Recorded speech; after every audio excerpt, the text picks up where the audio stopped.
Thanks everyone for joining us today. One of the things that we've done through GRAIL, the Global Research Alliance for AI in Learning and Education, over the last quite while, we've run about four online conferences annually, and in-person one at Arizona State last year. And really our goal with GRAIL is to try and help raise the profile of discussions around how AI is impacting learning, teaching, and I think more consequentially, the system of education in general.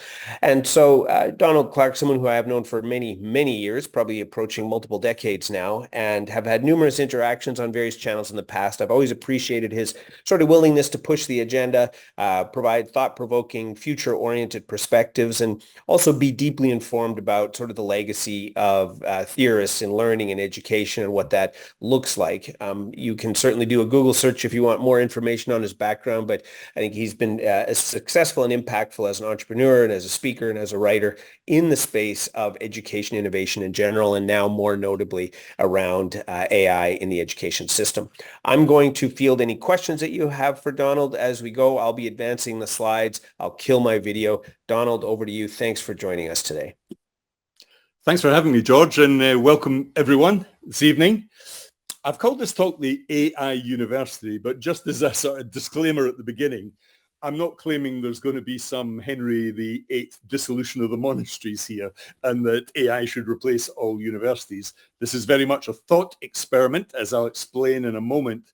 But the basic idea is that we should be reflecting on the way in which AI will impact universities. And I have some bold ideas to put forward here, very much on the thought experiment basis. If you can click forward, I'll just put my thumb up so that... Yeah, great. Just a little bit of background here then, the whole AI thing.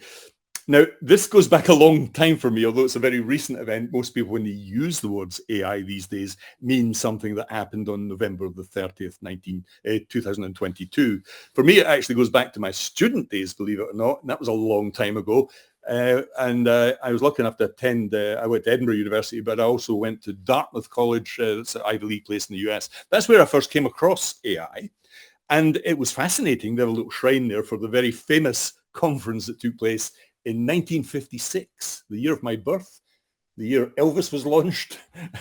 It's where I first came across it. And then once I had started a company and so on, I dabbled with it a little bit in what was called intelligent tutoring in the late 90s. We actually built an intelligent tutoring system, myself and a guy called Clive Shepherd. And then about 2013, I invested in and brought investment to a company called Cog Books.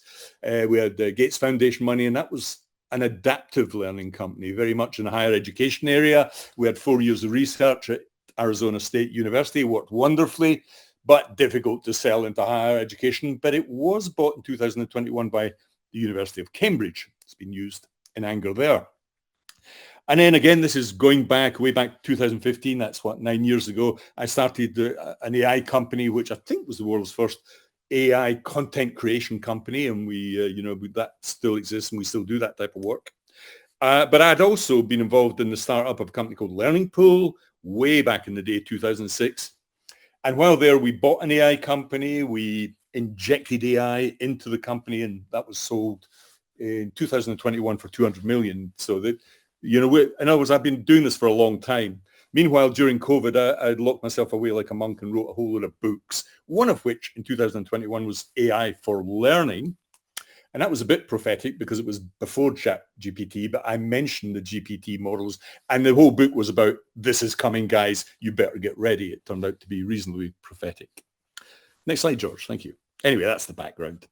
Now, what I want to do here is, I said a thought experiment, but I mean that quite formally. And I want to call upon John Rawls. John Rawls wrote the book Theory of Justice in the 70s. And in that book, he has a technique which philosophers often use in such circumstances called the veil of ignorance. Now, when you draw the veil of ignorance, what you're doing is creating the conditions for a thought experiment. In other words, if we were to build a university right now with no prior knowledge of what universities are, and certainly no personal prejudice, what would we build? So that's the premise behind this thought experiment. So let's give it a go. Next slide, George. Thank you. Now, I want this to be very evidence-based in line with Rawls' theory. So I want to call upon a little bit of history, the Humboldtian model, explain why that's caused a lot of problems. I want to touch on a very surprising precursor. We'll come to that in a moment. A little bit of research on productivity and creativity. It's relevant, teaching and learning, research and learning theory. And then at the end, come to a conclusion on the AI University. So I want this to be very much an evidence-based talk. Next slide, George. Thank you. Now, Humboldt's model is interesting. Humboldt, Wilhelm von Humboldt, late 18th century figure in Germany, very much part of the Romantic movement, although he's supposedly a German idealist, not really. He was in the University of Jena originally. Next slide, George. Give you some more detail on this. And really, he set the pace, the Prussian model, which through a guy called Horace Mann fled straight. Horace went to Germany, went back to America, and spread like wildfire there. Then back to Europe. The British model was slightly different. The Americans took Humboldt very, very seriously indeed. And what many forget about Humboldt is he wasn't a great philosopher or intellectual as such, I don't think, but he was part of the Romantic tradition at Jena. So he hung out with people like Goethe, Schiller, the Schellings, Schiller, Schlegels, Fichte. This was the formation of the Romantic tradition and the Romantic movement, where the self, the individual, was everything. This comes out of Kant, the individual creating a sense of himself in the world. Now that gave birth to some really good and interesting concepts: academic freedom, a community of scholars, which he very much saw university as being. But it all went a bit wrong when he absolutely joined at the hip the concept of research and teaching. Now, the reason that turn, I think, is at the root of many of our problems is he didn't really intend for this to last. If you look at the last one, organic development, he very much saw universities as having to respond to society or the state. The Germans were very big on these institutions being a function of the state. But by joining research and teaching, what we had then was, I think, a bit of a disaster. And I always call upon the Aston study here. It's about 29,000 students in 309 institutions, and the research was interesting. It asked, what is the correlation between a sort of faculty orientation towards research and teaching? What is the correlation? Let's measure this. And the two were strongly negatively correlated. Big study, this, which is hardly ever quoted. In other words, it's not necessarily a great thing to have researchers teaching. I mean, I think we have to be a wee bit honest about the evidence here in that sense. I remember speaking to a friend of mine who was taught by Higgs, who got the Nobel Prize for discovering the Higgs boson particle. And he gave every student in the class consistently 8 out of 100 because he couldn't teach. He literally could not teach. Incredibly smart. We have Eric Mazur at Harvard, who literally says there are several Nobel Prize winning physicists in his department. But when you speak to them about learning, you may as well be speaking to somebody randomly next to you at a dinner party. So I think that as we had the massification of higher education, we had to double up. Every researcher was a teacher. Every teacher was a researcher. I personally think that was a mistake. Then we have another Humboldtian idea, and that's that because he came from the Romantic tradition, the notion that the liberal arts and humanities were all.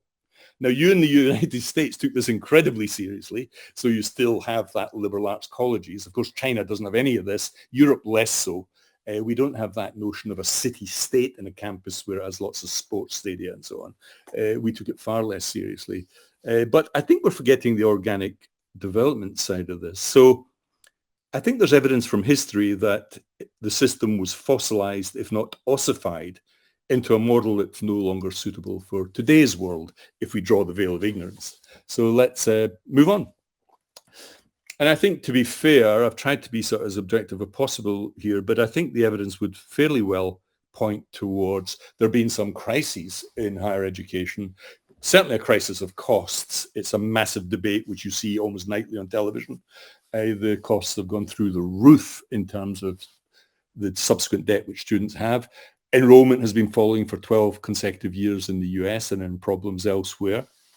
I think there's lots of commentary about its relevance to the real world and whether, we're still teaching Latin in schools for some reason, but certainly the relevance of some degree subjects in areas of the humanities have been up for question. Administrative bloat, I'm less I'm less fond of this one because I think that's actually the management of the organization and so on. But I think they certainly have a point if you look at the comparative numbers between people who teach and research and the administrators in organizations. The ideological capture from both left and right, to be fair here. I don't think I think both are as bad as each other possibly. And then more recently, because of ChatGPT, I think there's always been a crisis in assessment. We have had a situation where essay mills have been around for decades. Literally hundreds of thousands of essays have been bought and submitted. I was in Africa this year speaking to a Kenyan minister who told me there was 22,000 people in Nairobi writing essays, a master's thesis for $150. They're selling them to someone, and I think we know that that is quite likely to be people in our institutions. And then the overproduction of research, I think that certainly happened in this country in 1992, 93. All the polytechnics, vocational colleges became universities. And overnight, everyone became a researcher. I think we've had this bottom of the pyramid paper mill in research that's worrying. And then lastly, a number of presidents have pointed towards sclerotic decision-making. So I think those may be some of the things that have popped up as crisis. Next slide after this, I'm going to talk to my surprising precursor here. Now, the first one is Paul. This is not the surprising precursor. I think this is a rock solid one, and that's Paul LeBlanc's. When I ask people in Europe and England, what's the biggest university in the US, they never know. But it is, of course, South Hampshire University, was led by the great Paul LeBlanc. And I admire Paul because he did something extraordinary and took a very small online entity and took it to 200,000 students. This is remarkable. Next slide. So that was remarkable in itself. Now, the parallel in the UK was a woman who nobody has ever heard of called Jenny Lee, who was a minister in the Labour Harold Wilson government in the 1960s. She was a civil servant, and the politicians, remember, this happened to the universities, it didn't happen because of the universities. In fact, they fought this, excellent white paper, it's well worth reading to this day, and started the Open University. That is the biggest university in the UK at 173,000 students. So 200,000 students, US, 173,000 students in the UK. And this one inspired many, many other open universities in the Netherlands, South Africa, all over the world. So these are high impact entities that I think we need to call upon as evidence. Next slide. But the real surprising, in many ways, if we go back in history and look for an exemplar of what we might pull upon for an AI university, you might think it's Plato's Academy or Aristotle's Lyceum. This would be far from the truth. They were elitist institutions, very small numbers of students, very dialogue-based. In actual fact, the real precursor, I think, comes much later. I don't know if you've been watching the series Alexander on Netflix, but his sidekick, Ptolemy, who became Ptolemy the First of Egypt, actually started the Library of Alexandria.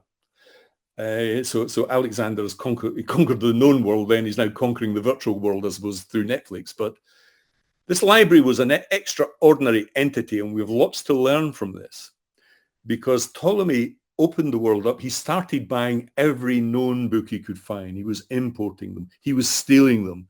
You could not leave. If you had one in your ship, you could not leave with a book on it.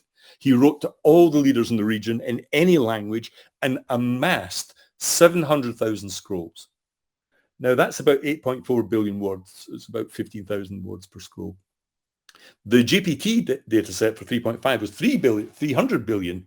So that's, a good whack, given the fact that it was 2,300 years ago. Now, what's really interesting about this is what he did. So he bought and sold all these manuscripts. He had the biggest text data set on the known planet. Then he applied a metadata technique, classifying everything he had. He was indexing them under things like medicine, history, law, poetry, miscellaneous even, so that every researcher had access to it. It was open to anyone. This was a complete open access institution. Anyone could walk in and use those facilities. And what happened? We literally had centuries of innovation. We had Euclid. The first algorithm relevant to AI was written in Euclid's Elements, which was finding the greatest common denominator of any large number. We then have Archimedes in engineering. We have Eratosthenes, who calculates the diameter of the world. We had this explosion of intellectual research and worth and impact on the real world until it finally comes to an end 600 years later when the Christians start banning books and Hypatia is hideously murdered. But I think this is a fascinating precursor of what we could maybe look to in terms of doing again. We now have the biggest data set in the world through ChatGPT and these large language models. Next slide, George. Now, to touch upon these models for a moment, I think, since we first put these little external marks on shells 500,000 years ago, we then come to the sort of cognitive revolution about 50,000 years ago, all that beautiful art in caves, then writing. Suddenly this text production, the language we're using in our large language models, then printing, then computers, and then AI. Next slide, George. What this means effectively is these large language models are the sum of our gathering of text and external knowledge into a large language model. That's what was used to train the model. So when we speak to ChatGPT, we're not speaking to a stochastic parrot. We're actually speaking to ourselves. We're speaking to our culture, our history, our amassed achievement. I think this is being missed. Next slide. And if you were to try and read the text that was used to train the original ChatGPT model, it would take you 22,000 years, and you'd have to read it 8 hours a day. There's no way any human being is going to catch up on that one. Next slide. Now, let's turn to another form of evidence here, because I think we're now seeing academic papers published on productivity and creativity, for example, which give us a direction of travel as to how AI is going to hit education in general, but the universities in particular. Next slide, George. There's nothing new in this. I keep hearing people say that AI is only going to augment human abilities. We're all going to keep our jobs. It's only going to augment our skills. I think this is horseshit, to be honest. And that's because history says the very opposite. So in the US, about 1800, we had, of course, we had about 75% people working in agriculture. That plummeted to 1.5% or 1.2%, I think it is now. But we still eat, and we eat well. In manufacturing, the same story. Automation brings a fall in employment in a sector. When we moved from the fields to the factories, it was the same story. Next slide. And of course, I think one of the reasons AI and ethics is such a big topic is suddenly middle-class white-collar workers feel under threat because we were fine perhaps when we outsourced all those jobs to China from the Midwest in America, and when we closed down the mines in the UK. We were fine when working class people were losing their jobs, but when it threatens us, we white-collar workers, then things hit the fan a little bit. But there can be no doubt that we will see certainly jobs being lost in this area because of the significant rises already in productivity. I think we've seen that already. People like Duolingo are laying off translators. We're seeing people at 2,000 a pop from the big tech companies out of the admin layer. Next slide. Now, some concrete papers here so that we have some really good hard evidence here. I think the first one I liked was the MIT study here. Now, the MIT study is interesting because when they split these two groups into half using GPT, half not, what was really interesting was the fact that surely saved a lot of time. 0.8 standard deviation, really, really massive, significant, but also 0.4, which is significant, was an increase in the quality of the output. Now that's interesting. It's not just saving us time, but increasing quality, faster and better. Next slide. And this now famous study from Moloch, I think, shows that the green group here and that special red group at the top here were outperforming those that did not use AI on high-level tasks, high-level analytic, data-driven tasks by high-end, very well-paid consultants, 758 of them. And again, the same story. More tasks completed, faster completion. But look at the figure at the bottom there, 40% higher quality. There were some other aspects of the study, but the fundamental thrust again is faster and better. Next slide. Another thing that emerged out of the data, which I liked from this study, was that two groups emerged. Something we can learn about the use of AI, I think. The first group were the centaurs, who were using AI, ChatGPT very specifically here, as an add-on, something you would say, I want to write an email, I want to polish it, I want to automatically produce X, Y, and Z, using it functionally and instrumentally. The cyborgs, however, were integrating it into their workflow. In other words, they saw this as the tools they were using, like Word, it was part of the whole tool set. And that, if we go back a slide, George, sorry to complicate this, that's the red group at the top there. They were the super users who really, really got massive productivity from these tools because they were cyborgs integrating AI into the workflow, a lesson we can learn. Next 2 slides, I suppose, George. Thank you. Another interesting study here was that, because it's relevant to education, is, and this is big in the legal world, how many kids are sitting doing law degrees as we speak? But in this case, when we had 60 law students with and without ChatGPT, split groups again, 4 serious legal tasks, again, you get productivity gains, enhanced quality, selective AI task proficiency, improved user satisfaction on the output when shown to actual customers. I think this is just, even in specific domains like law, starting to happen very, very quickly. Next slide. This one is using Copilot, which is readily available in any Microsoft department. Again, look at the results here in speed, 26 to 70% faster. In other words, as the studies are revealed, the productivity increases are getting better. And this is almost getting exponential, where we're starting to see the sort of productivity gains that will lead to job losses. Next slide. Now, let's move on from productivity to decision-making. I particularly liked this paper because it tackled something, the sort of reasoning of decision-making through a chain. And again, let's not dwell on it too much. GPT versus humans. ChatGPT's decisions were rational, especially on specific issues, higher rationality scores than humans. So signs that even decision-making are being hit by this, which is interesting. Next slide. So let's jump into another concept. I got really tired over the last few years seeing those 21st century skills slides, as if they all began with C for some bizarre reason, as if the world was that alliterative. Creativity, critical thinking, collaboration, communication, as if they were God-given skills that humans could never be challenged on, as if we had a soul that had these innately and no machine would ever be able to tackle these. And hey presto, it's doing it very, very quickly indeed.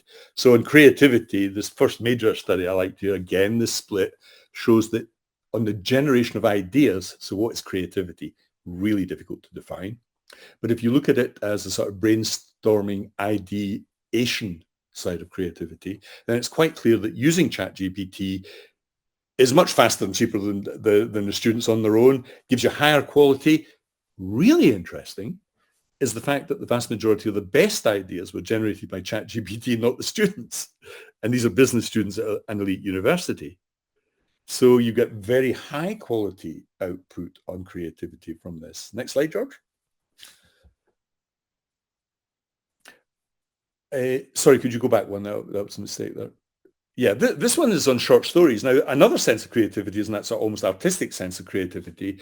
And here we have a very nice study where we get published authors of short stories. We get one group to augment using generative AI. They turn out, when judged by human readers, to have better written short stories, more enjoyable short stories. The improvements on an objective standards, an academic standard for this, of about 22 to 26%. So even on that side of creativity, we see improvements. Next slide. The next one, sorry, was on that one. Next slide, yeah. And then there's this discovery of new things. And I think we've already seen, we'll come to a couple of examples of this. We obviously had the examples from DeepMind in the identification of 3D proteins. We've had material science, amazing breakthroughs in this. We've had new drug discoveries. But this one was on pure mathematical discoveries. And I think we're starting to see very high intellectual research tasks being tackled and in some cases succeeding. And if you look at alpha geometry, for example, that's up at the sort of mathematical Olympiad medal level of geometry and mathematics. So we're really getting there very fast, the discovery of new knowledge. Next slide. One thing I just wanted to drop in here, well, just on this productivity thing, is we have just had the release of the Vision Pro, and I think something people are forgetting is that, I sent my kids off to school when they're 5. They pop out at the end of university, and all they seem to have done is read and write text, to be frank. We've absolutely crushed and demolished vocational learning, which I think has been catastrophic. We're sort of falling apart. We have no shortage of people who can critique Macbeth, but not many people can do things in the real world. I would hope that this technology, which is being fueled by AI, Apple never mentioned AI, but curiously enough, this kit is full of it. This is, I think, will redefine computing. It will redefine training, not necessarily the whole of education, I should add, because it has that beautiful shift in interface. We learn in the 3D world. We work in the 3D world. We're 3D people doing 3D things in the 3D world. And yet all education is very flat, text-based, obsessed by text, because that's all we had and it was cheap and easy. And I think we'll be looking at a shift in that, certainly. Next slide. So remember, that now a bit hackneyed old line, all of that stuff is the worst it's ever going to be. This is only getting better by the day, and I mean by the day. Next slide. Now, I think it's important when thinking all of that stuff on productivity, there's no way if we sit in an educational institution, no way we can sit back and say, well, this doesn't matter to us. We're in education, because education has a huge administrative burden. If you actually look at the number of hours that even teachers spend on admin, it is enormous. So I think we have a duty, in a sense, to reduce that burden and reduce costs, because teaching is a means to an end. It's always the learner. It's not an end in itself. And I think we're morally bound to try and reduce costs if we get increase in productivity and admin. And I think that's clear. But what you have to do is play to where the puck's going to be, as the famous Wayne Gretzky said, not where it is at the moment. You have to think ahead and think 1-2 years ahead here when you're planning, budgeting, having staff numbers and so on. That's very, very important. Next slide. Right, let's come to some really nitty-gritty stuff here, more contentious maybe, on teaching and learning. Next slide, George. I'm going to go through these one by one just to show you what sort of impact I think is already here, to be honest. Next slide. The first one is search and interface. Next slide, George. Right, the thing that's really important here is, forget those fancy UX designers we've had. I spent years in that industry. The truth of the matter is the most successful 2 interfaces on the planet are Google, little envelope in the middle of the screen, and ChatGPT, a little envelope at the bottom of the screen. Absolutely no design in them whatsoever. And there's a very good reason for their success. And it was opened up by Papert in his very good book, Mindstorms. What he said was, these interfaces, the ideal interface actually, well, he wasn't pointed to those interfaces, and the ideal interface has a low floor and high ceiling. What he meant by that was low floor, really easy to use. You don't have to think twice about it, which is exactly what Google and ChatGPT have. High ceiling? What he meant by that was the reward you get from interaction with these systems is huge. That holy shit moment you get when you get something back on ChatGPT. He would have loved this technology. What he also said was wide walls, another interesting phrase, because what he meant was he wants breadth in the reaction, not just a very narrow, hit this, you get a pop-up. And what we get is, of course, something that seems to have a degree in every subject. It seems to know everything. So it's not only low floor, very low floor, high ceiling, and very wide walls. It's almost the perfect interface for learning, according to Papert. Next slide. And of course, there's another dimension to this, the brilliant Nass and Reeves at Stanford, their brilliant book, The Media Equation, which showed us that actually whenever we come across a technology that just seems human, we treat it like a human being, which is why very famously on the first Apple Mac, when Wozniak comes back and he has a little V symbol at the top, and Steve Jobs said, where's the word hello? And of course he goes, what do you mean hello? It's a computer. He goes, no, it has to say hello. Of course, Steve Jobs was absolutely right and built the whole of Apple on that one premise, the user experience. Next slide. And then engagement, a word I hear a lot from people who are designing learning content, a word I'm hugely suspicious of. Next slide. And let me explain why. I think it's a terrible, terrible proxy for learning. A good friend of mine's a stand-up comedian. I go to the Edinburgh Festival, I've seen hundreds and hundreds of stand-up comedy sessions. I was massively engaged, really, really engaged. I can't remember a single joke, not one, because you can be engaged in not learning or engaged with things you already know. It can actually do harm to learning. So if you want engagement, well, if you do want engagement, well, here it is, 1 million people, the fastest adopted piece of technology in the history of our species. 1 million in 5 days, 100 million in 2 months with no marketing. No marketing. 1 billion monthly users, free or low cost to billions of people. I was, I gave talks in the US, 3 times in Africa, all across Europe and the Far East last year. The whole globe was talking and using about this thing. The whole globe is speaking to ChatGPT. We cannot deny that this is a global phenomenon. Next slide. Now, let's talk about learning support for a minute. Next slide, George. Thank you. I think everybody knows this example, but it's still worth quoting because Ashok Goel, I gave a talk with Ashok last year. It was great to see him. And he's been doing this since 2016 with his famous 350 students, 40,000 queries. It takes about 4 years for a teaching assistant to cope with those. And he swapped one of his 9 teaching assistants for a bot. And of course, they didn't know it was a bot, apart from one smart student, of course, who spotted the fact that it was coming at, it was about 2 o'clock in the morning, and the thing had typed an answer very, very quickly. So he went on the social channel and mentioned this. So Ashok very cleverly slowed it down to make it seem like a dumbass human. In other words, it slowed it down to make it look as though it had thought about it and typed back. But actually what happened was they put it up for, next slide, a teaching award. That's pretty weird, but it's not so weird when you think about it. If I'm a student and I send an email off to a member of faculty, how long does it take to get an answer back? For some of those students, when asked, it was days and weeks. Some, they never got an answer at all. So I think that's clearly a ridiculously stupid and sclerotic system. Next slide. Now, what Ashok did the next year, students were wise to it this time, is he launched another 2 bots. But curiously, some of the students thought the bots were students. Some thought the students were bots. Remember, this is just teaching assistant level, not faculty teaching. Nevertheless, I think it's relevant. Now, next slide. Now, just before I talk about the Harvard experience for a minute, I think what was interesting about Ashok when I spoke to him, he's now folded ChatGPT into his already brilliant bot. And of course, it's had a 2 + 2 = 5 effect. Why we're not doing this in every college in the world is beyond me. I think these things get stuck internally in institutions when they should be set free. Now, an interesting thing has happened also at Harvard with the famous, now famous CS50 course, the Introduction to Computer Science, which is always massively subscribed, a great course to have on your CV. Next slide. And of course, what they did there, because they have to cope with the numbers, if you're scaling, then feedback becomes a problem. I think when you're teaching, if you scale beyond 5 people, feedback becomes a problem. A classroom of 30, impossible. Students at the level of 100, 200, 300, absolutely impossible. So there are 3 tools in this one. This is a coding course. It's actually computer science in general.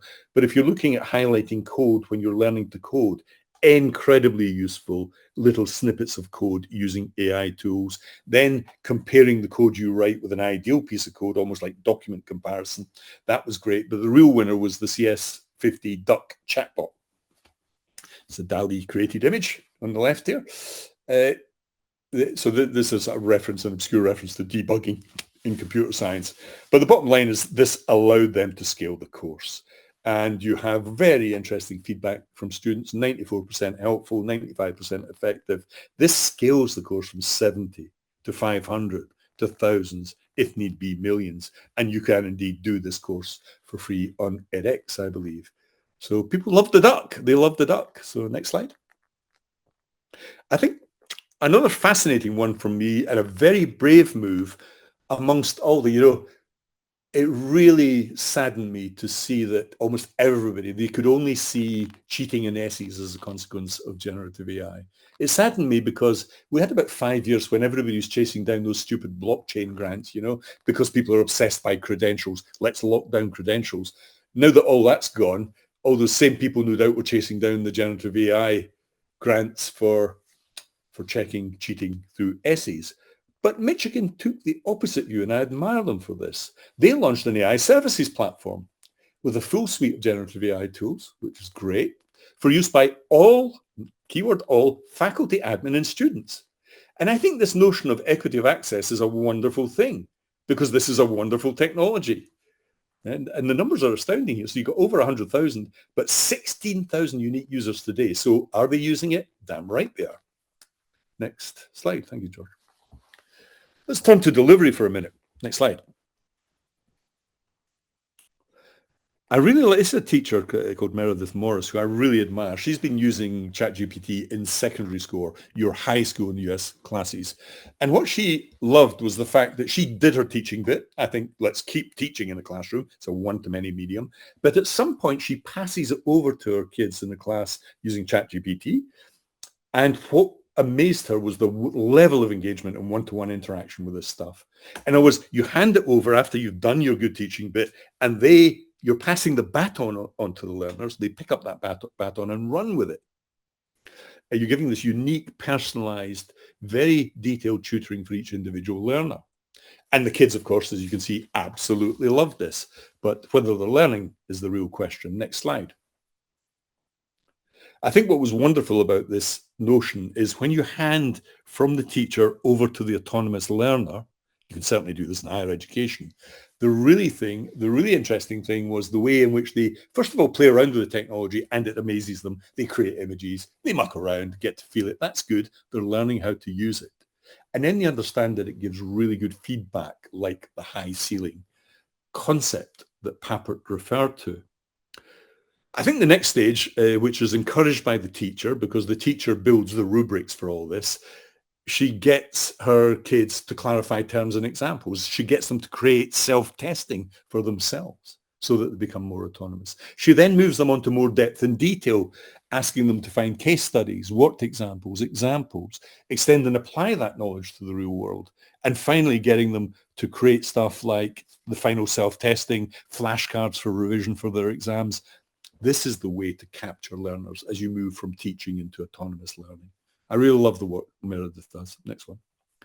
And a really interesting academic question is, can AI do feedback? Because to be frank, higher education is largely a feedback, it's a feedback desert, I would say, for most students, because there are just too many of them and too few of us to be able to cope with it all.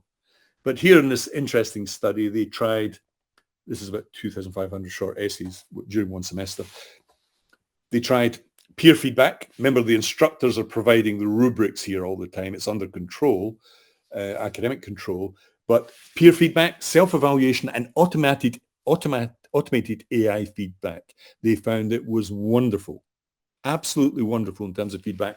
Why aren't we using this technology? Because feedback is not really feedback, it's feed forward. It's what drives momentum in learning for the learner.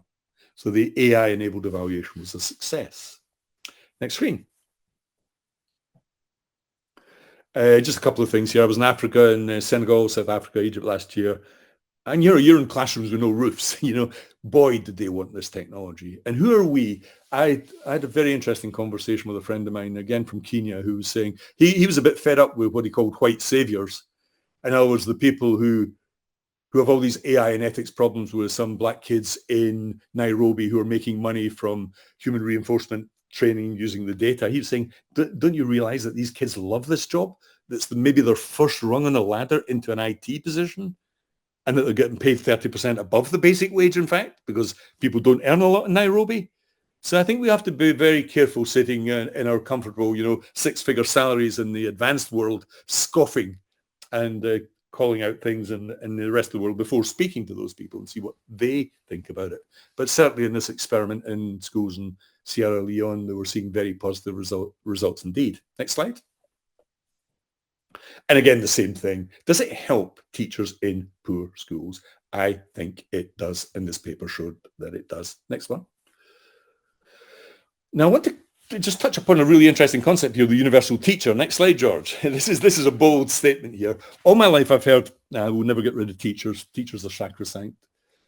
Suddenly, for the first time in my 40 years in this industry, on the horizon, I see the possibility. I mean, we always had just teachers and learning teachers and learners at the beginning of my career. Then suddenly technology creeps in. We get all that online learning stuff. Suddenly the AI teacher and AI learner appear. Now, the human beings remain roughly capped cognitively. You know, we've got very poor long-term memories, limited working memories. We remain sort of capped. So do teachers. They sort of plateau after 2 years in terms of their competence and output.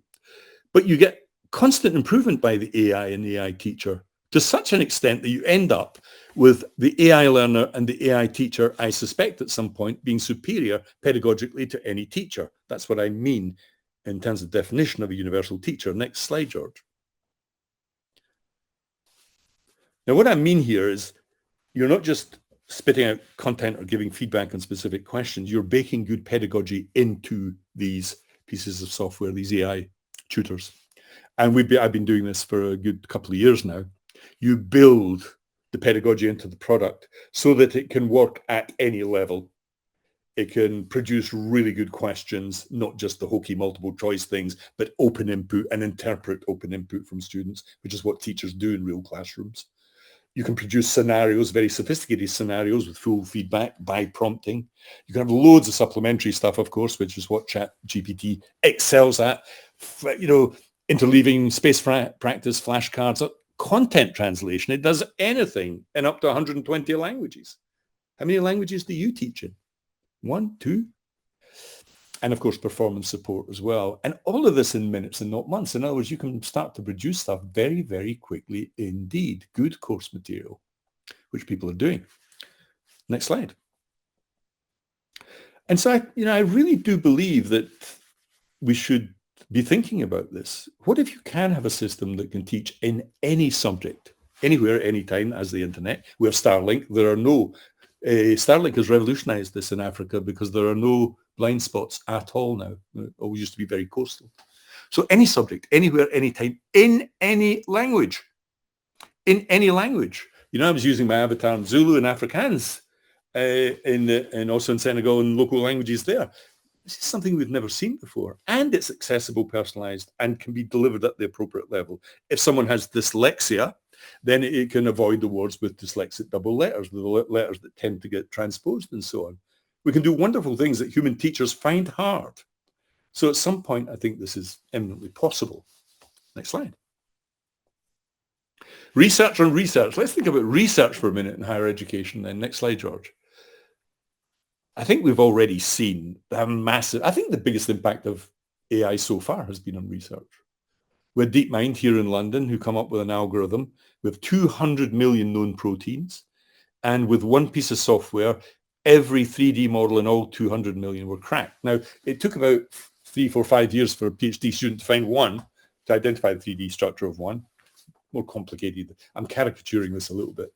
Nevertheless, that saves around, and this is a quote from Demis Hassabis, that has saved us around 1 billion years of research. Think about that number, 1 billion years of research in cancer research, in drug discovery. Next slide.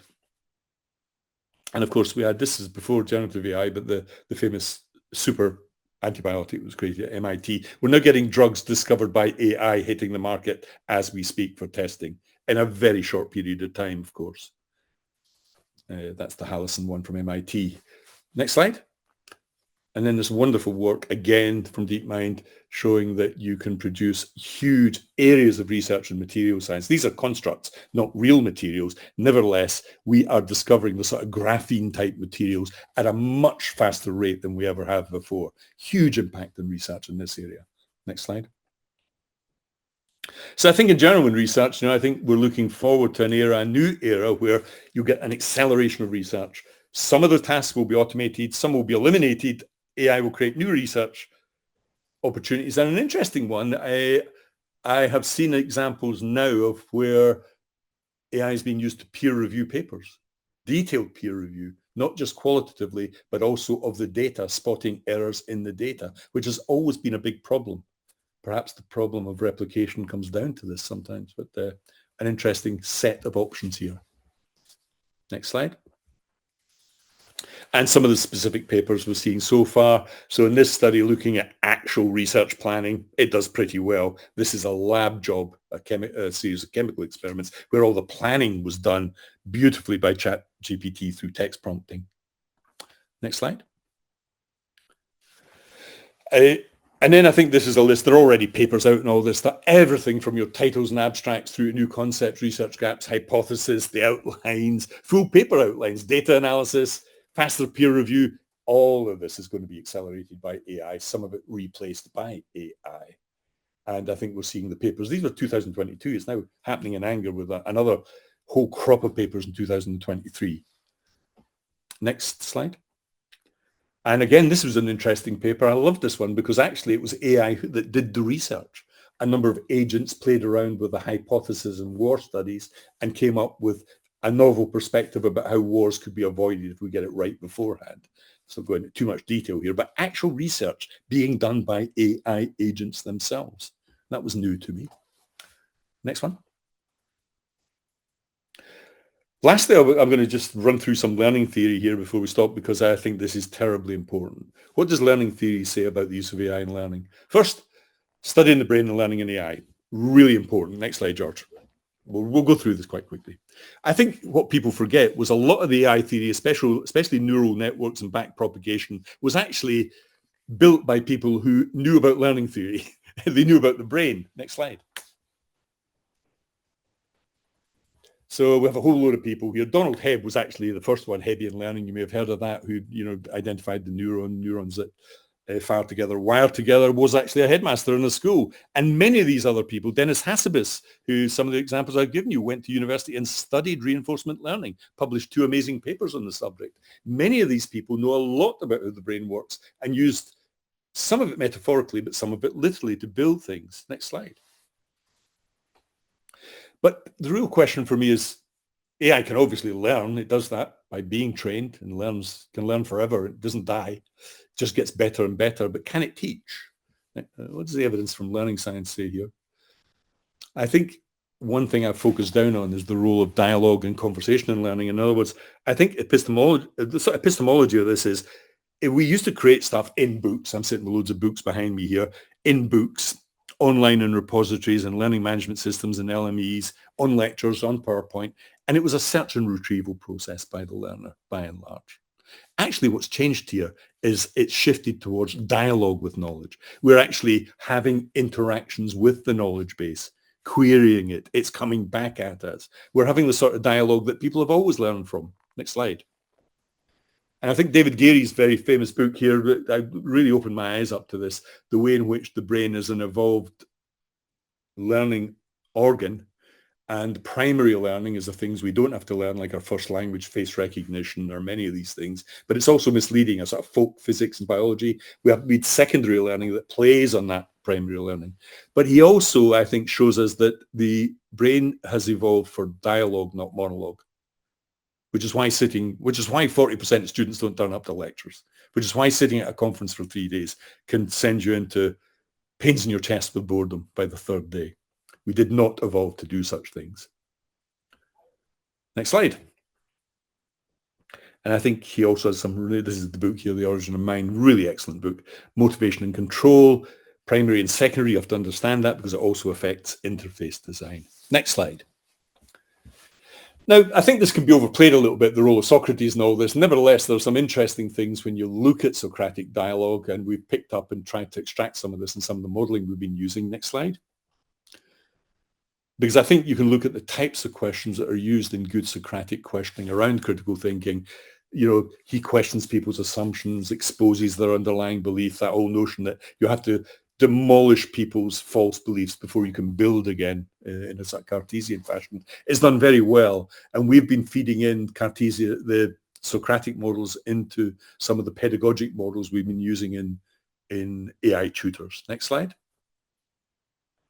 But I think our absolute wonderful theorist here, Mikhail Bakhtin, Russian, he's interesting because he saw all learning as dialogic, and he didn't mean as just spoken dialogue. He meant internally with your phonological loop. You can sit and we often have dialogue with ourselves. We have dialogue with ourselves and a book, sometimes both as we're reading the book. We have almost dialogue with the real world as we pass through it.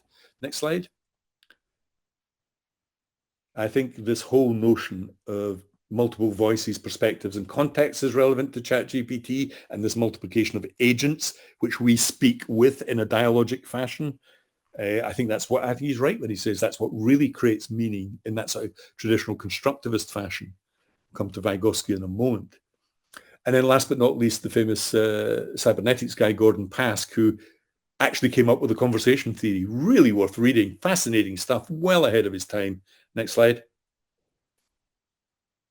And I think that's because he actually did this. He built machines that showed that Bloom was absolute nonsense. It isn't a hierarchy where you move from here with knowledge up to critical thinking. It's actually a set of hierarchies in learning that you bump up and down between as you go forward in dialogue.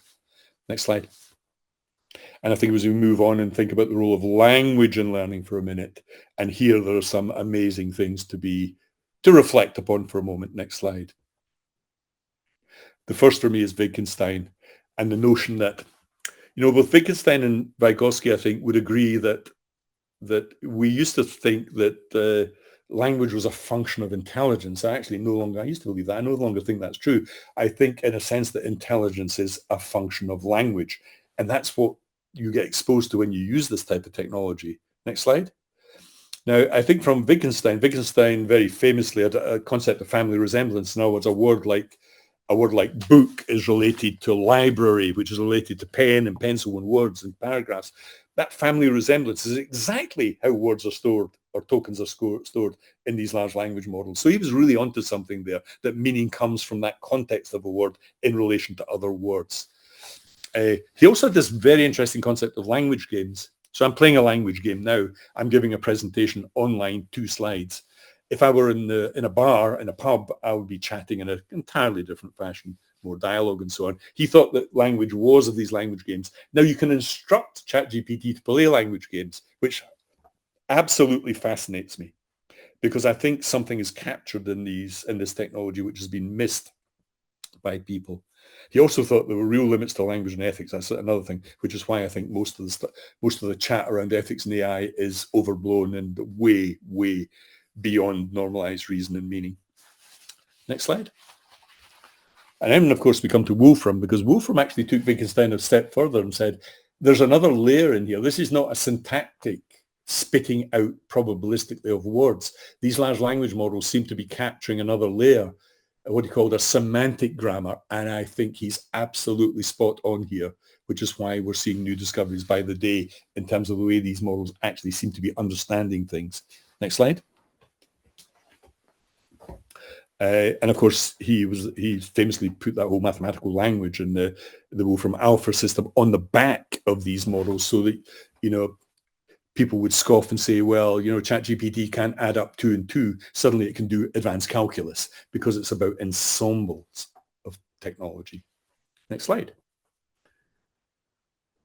And then, of course, I think it's a big mistake. We'll miss the stochastic parrot thing. We'll miss this one. It's just nonsense. Put it that way. And there's a very good paper just proving it's nonsense. Next slide. Running out of time. So I think Vygotsky is another interesting person here in language and learning. Next slide, George. I think Vygotsky is interesting because he said what Wittgenstein said, was that language was fundamental to learning. And Vygotsky took this one step further and talked about the knowledgeable other, which he meant a teacher, but he actually really meant your parents, your siblings, your peer group, then your teachers.